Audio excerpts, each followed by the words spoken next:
So how are you? I'm good, yeah, I'm good. I was at work, so I was rushing to make this interview. All right. Can I ask then, to begin with, what's your work? I build websites. All right. That's not a bad job to be doing then, is it? That's good. It's good for the band. Yeah. And you've got a really good website for a band. Yeah, I built it. Oh, that's good, because I like the large links at the bottom to all the Unearthed and the SoundCloud and Bandcamp, and it's very easy to find things on. Yeah, try and make it, just promo ourselves as much as we can. I noticed you've been really busy doing interviews everywhere at the moment too. I know, man. Almost every day. Sometimes, like on Monday, I have to do 4 interviews in a row. Yeah. Getting used to what it's going to be like in the future. I'm actually quite enjoying it, actually. That's good. And you've been doing it long enough too. Yeah. I remember when you first came to Australia as the Sons, and I think it was completely different for you back then. It was hard to get people to notice you at all, wasn't it? It's really hard, man, because we really started from scratch, and like I remember like when we first started, one of the difficult things was just getting people to the show, because we didn't have relatives or high school friends to call. Yeah. So we really built the whole band down from absolutely nothing at all, but it picked up after about a year, and I don't know, like we tried our best, and I think we did pretty well. We released 2 EPs, we toured with the President of the United States, Mac Pelican, and we went all across the country as the Sons, and yeah, it was going well. We had the time of our lives, man. We did like something like close to 300 shows over a 2.5 year period. Oh, that's pretty good. But you are very dedicated to your music. Yeah, I love it, man. I love rock and roll, I love being in a band.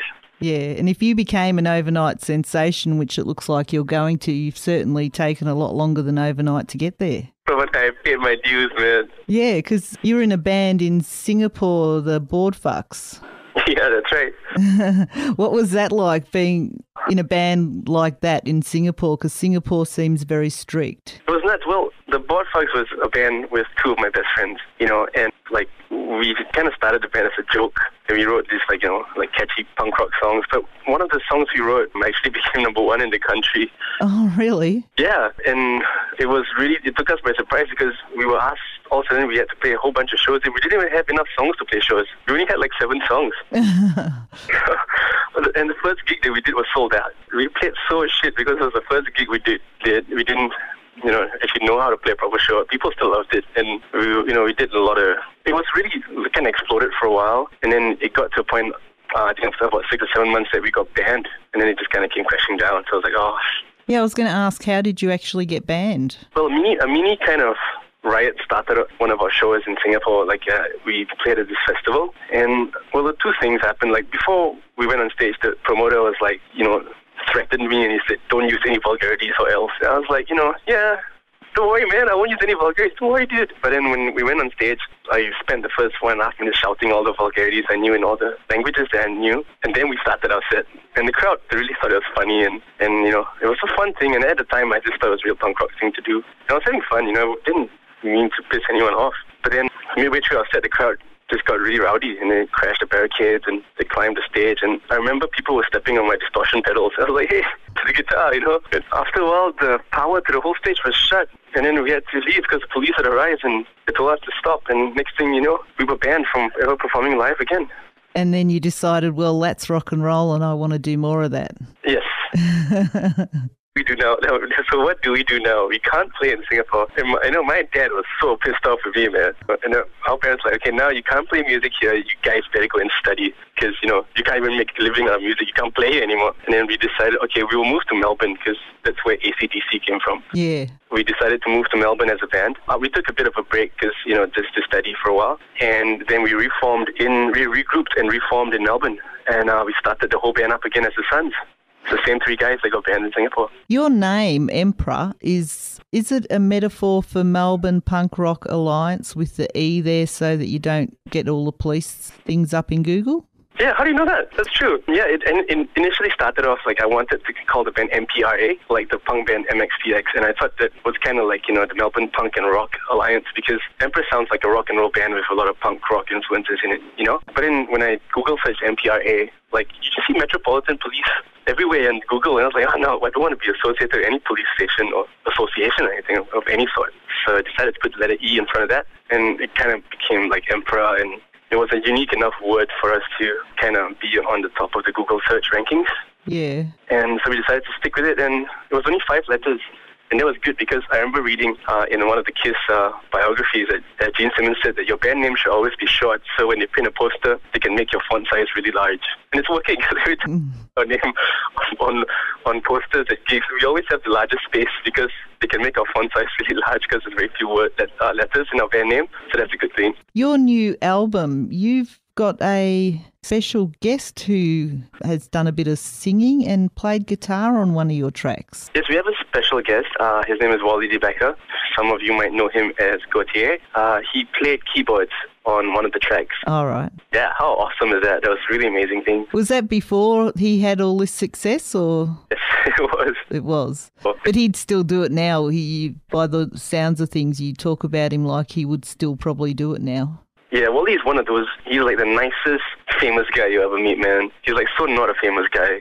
He's so down to earth, and he's like a champion of all independent musicians, and he's extremely supportive of any musician that's trying to make it, and he's the kind of guy who, if he can help you out, pull you up a couple of notches on the, the rock and roll ladder, he would gladly do it for you. He's that sort of dude. Are you thinking about doing a Gautier and having any solo career in the future, or are you happy being surrounded by Mats? The Mats. Oh, well, I think EMPRA is just pretty much all I have energy for at the moment, and I have like, the whole second album is like almost written already, so we're gonna at least do a second album in a couple more years and see what that goes first. I don't know, man. It's just work.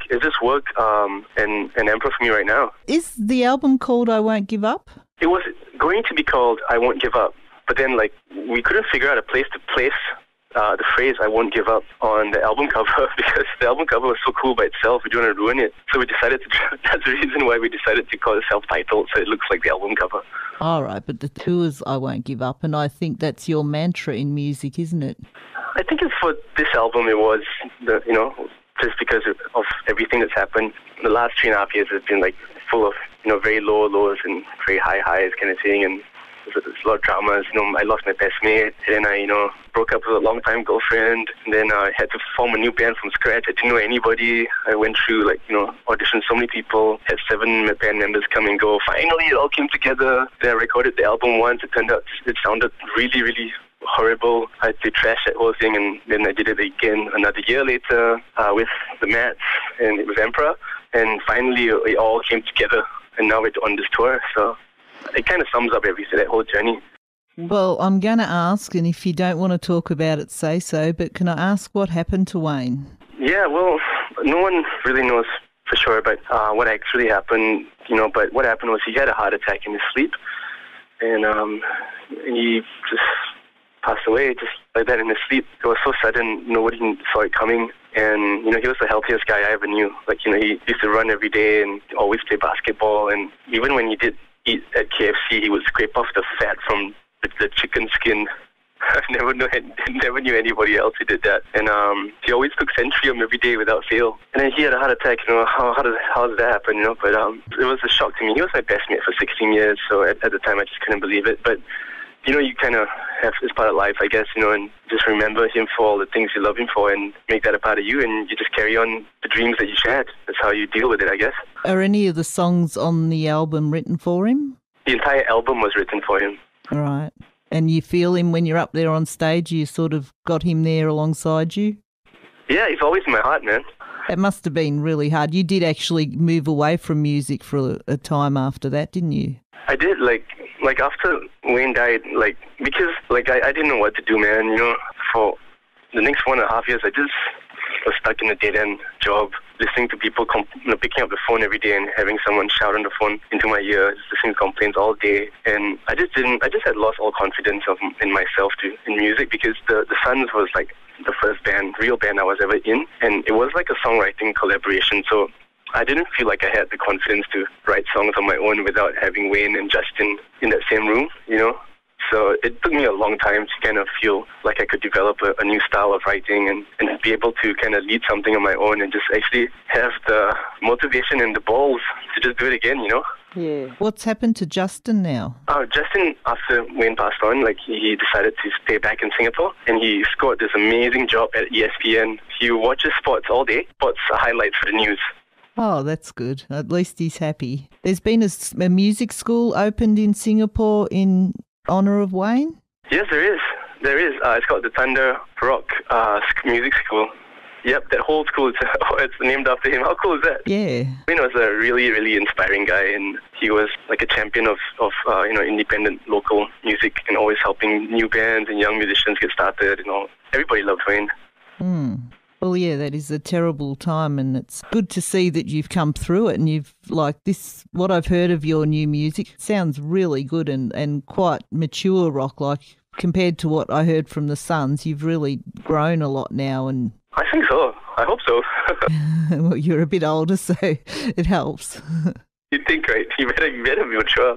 You probably have a bit better understanding of Australian music now too, because before you were fresh from Singapore, you'd actually recorded that album in Singapore.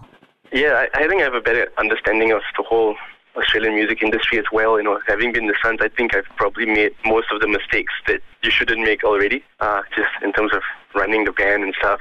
It was all trial and error, and obviously we're a bit wiser now in terms of how we do things in the band and stuff. But yeah, it's been great, man. One of your Matts, I haven't actually got the whole interview here, because there's the other three guys in the band are all called Matt. Yeah. But one of your Matts and I think the drummer and bass player used to run around to warm up in a private place before you went on stage, and now all of you are doing it. Yeah, I know. They used to do footy warm-ups, it's just run and bang each other and just to get the blood pumping. And I was like, what the hell are you doing, man? And I started doing it, and Galti started doing it. I was like, hey, this is fun, man. And it works, They just do that kind of stuff, and it gets your blood pumping, so when you hit the stage, you're not fully cold. Yeah. It's just tricky trying to find a place to do it. Because you can't do it in front of people. People think, what the hell are you doing, man? You have to go somewhere people can see us, and just usually go out of the club, because usually the club is quite packed, and you can't really you look like an idiot just doing it to the side of the stage, and everyone's seeing you do it. You know what I mean? Yeah. Yeah. With all the artists that you have supported, what was your favourite band to be in a gig with, or your favourite gig? My favourite gig, man, I think it would have been Mac Pelican. When we played it, supporting Mac Pelican, when we played in front of a sold-out show in Warrnambool ages ago, because, I'd never seen a crowd go so nuts over a band in my life. They went nuts for Mac Pelican, man. They had a lot of energy, Mac Pelican. And the crowd as well, man. The crowd had the energy to match the band. It was, crazy, man. Really crazy, pogoing and body surfing and just jumping around. And at the end of the gig, I actually saw blood on the dance floor, man. That remains to be one of the craziest underground punk rock gigs I've ever seen in my life. Mac Pelican in Warrnambool, and we were opening for them, and we thought we kicked ass, man. We're like, oh man, that's a good gig, man. And they came on, whoa.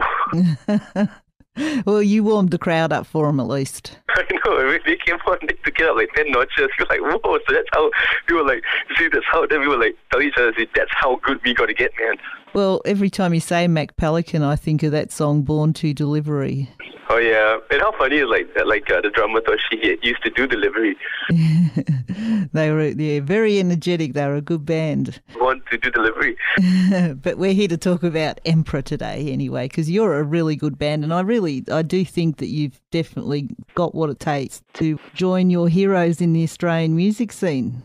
Oh, that would be awesome. We just want to, hopefully we can score a good support, support a band in summer. Yeah, what about getting on the big day out? How would you like to do that? I would love to, man, but I'm trying. But somebody, please, if you know how that is done, please drop us an email and explain to me what do we need to do to get on to big day out. Yeah, we definitely. That's one of the aims in the band right now. We really want to score a big support and play at a festival this summer. That's the next goal for us after this tour is over. Have you got a dream to go to America and do some gigs with people like MXPX? Oh, my dream, right? My dream is to open for Weezer. Oh, yeah? I heard this rumor that Weezer might be coming to Australia, and I freaked out, man. I freaked out when I heard it. I stopped doing all my work for half an hour. I just couldn't be bothered, man. I just oh no, I got to support Weezer. We have to support. EMPRA has to be opening for Weezer. Well, maybe you need to start getting onto their Facebook and Twitter and that. And we have. I tweeted to Rivers Kumo. I tweeted on the Weezer page. I tweeted on one of the Weezer fan club pages. I posted our music video on his personal Facebook page, on Weezer page. So, see what happens, man. But yeah, I think that would be like a dream come true for the band because we love Weezer and our music is very influenced by Weezer. And Rivers Kumo is one of my favorite songwriters of all time. This tour, you're touring right from the 26th of May right through to the 18th of August. That's right, yeah. 23 shows all across the country except for Northern Territory. Unfortunately, we couldn't find any bands that wanted to play with us. So that's the only reason why we're not going. So each gig you've got a different support band? We have about 2 or 3 different support bands at each gig. Can you be taking your web building on the road with you, or do you have an office that you actually work for someone else? No, as long as I have a laptop, sometimes when we're, after the show's over, the next morning, if there's something urgent, I just, open my laptop and try to do some work for a couple of hours, make some money, Yeah, I'm pretty portable in my job, which it kind of works out. It works out for me in what I do with my music career at the moment. It kind of supports that ambition, They're both kind of helping each other out. Like I need to be in a flexible job to be able to do what I do, and I'm kind of like my own boss, so I don't have to take leave if I have to go on tour and stuff, Have you ever done a gig and then looked at a website that you're building and thought, no, and sort of been inspired by the gig to change what you're working on? I don't know, every time you're on tour, you kind of just feel like, oh, you're really over it. You're really over the day job, but once the dust settles, you kind of, you just have to keep doing it. But in terms of changing stuff, I know that from doing the gigs, we had this idea to kind of capture a lot of footage of the audience while we are on stage because the audience goes off and then she put it on the website as it was happening. Yeah. So if you look at our website, we actually have a live tour diary. Yeah, I saw that. Which said I'll take out my iPhone and I'll say, hey guys, say hello to the camera. This is going to be uploaded to a website, and people go, and that's everything, and I upload it straight away from the stage, so you can actually be a part of the EMPRA tour. And then we have a lot of live footage. Well, it's not really live, but as we're traveling around Australia, we take a lot of photos. There's a lot of audio clips. There's a lot of footage to kind of give you the experience that you're following the band on tour. Well, what about film clips? What do you do? Are they your idea, or do you let other people decide what you're doing? The film clip? Yeah. For Doesn't Make Much Sense, you're referring to? The music video, is it? Is that the only one you've made? That's the only one we made. We worked with this company called Snow Gum Films, who are fantastic at what they do. And all we said was we want to just shoot this video like we're in Matt's garage. They just made it look so cool with 3 cameras. The way it's shot and the way it's cut, and the way they lit the whole place. It looks awesome, man. They used some special lighting, and they had some kind of mist machine, so the video had a grainy effect, and we just set up and we just played like normal, and they made us look really cool, man. So it was all their work, really. You've got a really good website, and we should give people the address. It's empraonline.com. EMPRA is EMPRA. It's not Emperor, it's EMPRA. Yeah, that's right, EMPRAonline.com. And we also have a YouTube channel, youtube.com/EMPRAonline, and that's where we run a video blog. It's about fortnightly. We have every fortnight we have a new episode. Right. I think the next episode will be quite awesome because we're actually going to be jumping off from a plane. We're doing a skydiving gig. Oh. Yeah, on Saturday.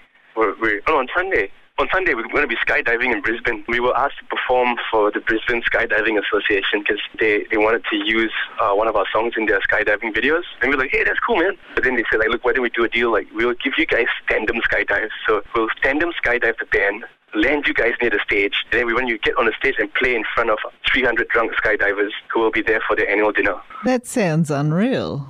I know, man. So that's going to happen this Sunday, actually, in Brisbane. I just hope you all make it to the gig in one piece. Touch wood. So, we're going to probably and they're going to give us, footage from the helmet cam and all that kind of stuff. So I think it's going to be, really, really cool. And yeah, awesome. You're actually, all your Facebook, your Twitter, YouTube and your SoundCloud are all EMPRA Online, so you're easy to find. Yeah. And like I said, you've got huge links to them at the bottom of your webpage. That's right, yep. Your album is available on iTunes and at Bandcamp. That's right. It's available on iTunes. If you do not have iTunes in your country, or if you want to purchase a high-quality WAV or FLAC version, that's when you would buy it on Bandcamp. And you're doing a gig at the Bowen Club in Geelong on the 15th of June, at the Newmarket Hotel in Bendigo on the 16th of June, Yep. and the Pally Bar in Frankston on the 22nd of June, and then back to the Espy Hotel on the 18th for your homecoming show.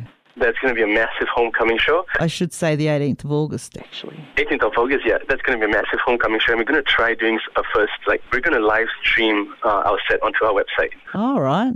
We figured that hopefully, after this tour, there'll be a bunch of interstate fans who would want to be a part of our homecoming show. And obviously they can't travel down to Melbourne, so we'll live stream the set for them. Great. Well, it sounds like you're having a lot of fun. And it is good to catch up with someone who has done so much, come a long way. It's like I had that old album stashed in a box with all my old CDs. Thanks, man. I mean, it's really touching when you said you had that CD and you even had the artwork. And I was like, whoa. Well, I was going to scan the CD. I thought, oh no, the cover will do. I actually designed that cover on Microsoft PowerPoint because that was all I had on the computer at the time. Yeah, well, you did a good job. It survived. I mean, it's in mint condition almost, that CD, because I've... To use Microsoft PowerPoint in a CD cover because you need to use Photoshop. Yeah. It took me forever, and the computer kept crashing because it was such a shit computer. Do you do your own covers now, like with Photoshop? No, I don't. We get one of our friends to do it, Percival Ho. He designed everything, and he's like an amazing designer, man. He hand drew everything with a mouse. Oh, right. Yeah. So say hello to Matt, and Matt. Thank you. What's it like having everyone in the band with the same name except you? It's weird, man. It's weird. It's sometimes we're setting up, and I'll be like, hey, Matt, do you have any spare batteries? And all three of them will turn and look at me on the stage. Look, man, that Matt. It's good that you've found a band that you settled in. I'm really sorry to hear about what happened to Wayne. And that's all right. That's life, but it's good, all of us have the EMPRA is like a family, and all of us just have really put our heart and souls and our passions into this project, and we're all just seeing where it can go together, and hopefully we can do some awesome more sweaty shows and score big support and do a festival this summer, and when summer's over, hopefully we can be in the studio recording the follow-up album already. That's the plan right now. Thank you very much for talking to me. It has been great, and I look forward to seeing you one day. Thank you, and thanks so much for knowing all the more background information about the band and me, man. You've been great. I'll talk to you when you're doing the big day out. How's that? Oh, that'd be awesome, man. Okay, then. I look forward to it. Okay, cheers. Bye.